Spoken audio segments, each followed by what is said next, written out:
बिस्मिल्लाहिर्रहमानिर्रहीम। अस्सलाम वालेकुम। कैसे हैं आप सब? अल्लाह ताला आपको हमेशा खुश खुर्रम रखे। उम्मीद करती हूँ कि आप लोग खैर खैरियत से होंगे। आज मैं आपके लिए लेकर आई हूँ बड़ी ज़बरदस्त रेसिपी, जो कि निहारी, नली नहारी। ये सुबह के नाश्ते में बहुत मज़ा देती है। और चलें हम बनाते हैं निहारी, और बनाना भी बहुत आसान है। एक कप इसमें, 1 कप या 1.5 कप इसमें तेल शामिल किया कुकर में, और इसमें 2 मीडियम साइज़ के प्याज ये शामिल किए। अब प्याज को हमने करना है ब्राउन, हल्का ब्राउन, और तेज़ आंच बिल्कुल नहीं रखनी, क्योंकि तेज़ आंच रखेंगे ना तो ऊपर से जल जाएंगे, तो अंदर से ये कच्ची रहेगी प्याज।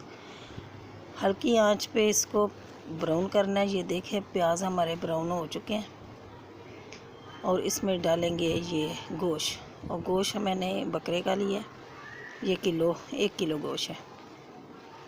इसको हम करेंगे फ्राई, और जो प्याज थोड़े बहुत रह गए हैं ना, वो गोश्त के साथ ही फ्राई हो जाएंगे।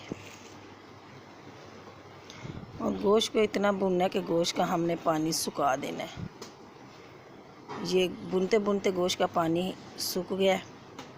अब इसमें हम अदरक लहसुन का पेस्ट शामिल करेंगे, 2 चम्मच, 1 चम्मच अदरक का पेस्ट और 1 चम्मच लहसुन का फ्रेश कूटा हुआ। अब इसको मज़ीद 4-5 मिनट के लिए भूनेंगे, क्योंकि इसकी खुशबू वगैरह ख़त्म हो जाए। तो अब ऐसा करते हैं, ये गोश्त हमारा भुन गया। अदरक लहसुन भी, सूखे मसाले इसमें शामिल करते हैं, और जो कि बहुत कम मिकदार में शामिल करेंगे। नमक, हल्दी, लाल मिर्च पाउडर और धनिया पाउडर। इसकी मिकदार कम होने की वजह यह है कि हमने निहारी मसाला भी इसमें ऐड करना है। और निहारी मसाला हम पूरा पैकेट नहीं डालेंगे, खुशबू बहुत तेज़ होती है, और हमें गर्मी बहुत है, हमें हल्के मसाले चाहिए निहारी में। और 1.5 चम्मच के करीब मैं ये निहारी मसाला इसमें शामिल करूँगी।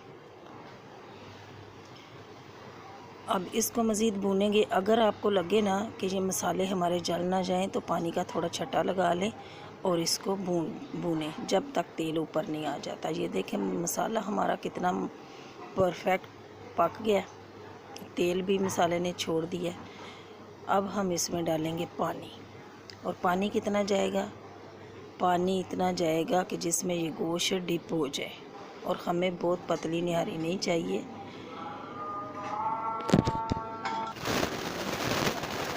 दो गिलास के करीब मैंने पानी इसमें शामिल किया। ज़रूरत पड़ेगी तो बाद में देखेंगे। फ़िलहाल इसके ऊपर लगाते हैं ढक्कन, और इसको 10 से 15 मिनट के लिए छोड़ देते हैं, क्योंकि गोश्त को तो मैंने छोटा छोटा किया हुआ है। गल तो इसने 10 मिनट में जाना है। 10 मिनट के बाद देखते हैं। ये देखें जी, गोश्त हमारा परफेक्ट तरीके से गल चुका है, और इसका पानी भी जितना हमें चाहिए था ना, उतना ही है।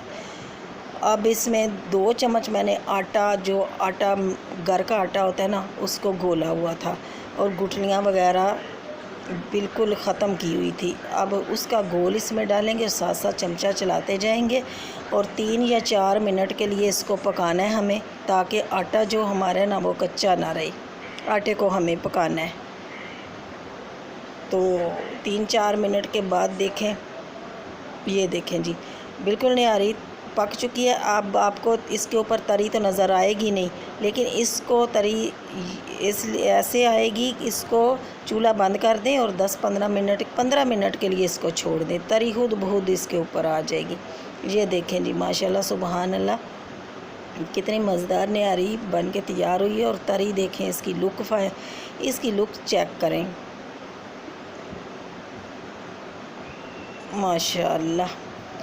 आप नान के साथ खाएं, कुलचे के साथ खा लें, या सबसे मेन है कि सुबह पराठों के साथ निहारी बहुत मज़े की लगती है। ये देखें जी। चलें जी, अब मुझे इजाज़त दें, फिर मिलती हूँ एक नई वीडियो के साथ। तब तक के लिए दो इजाज़त। दुआओं में याद रखना और अपना ख्याल रखना। अल्लाह हाफिज़।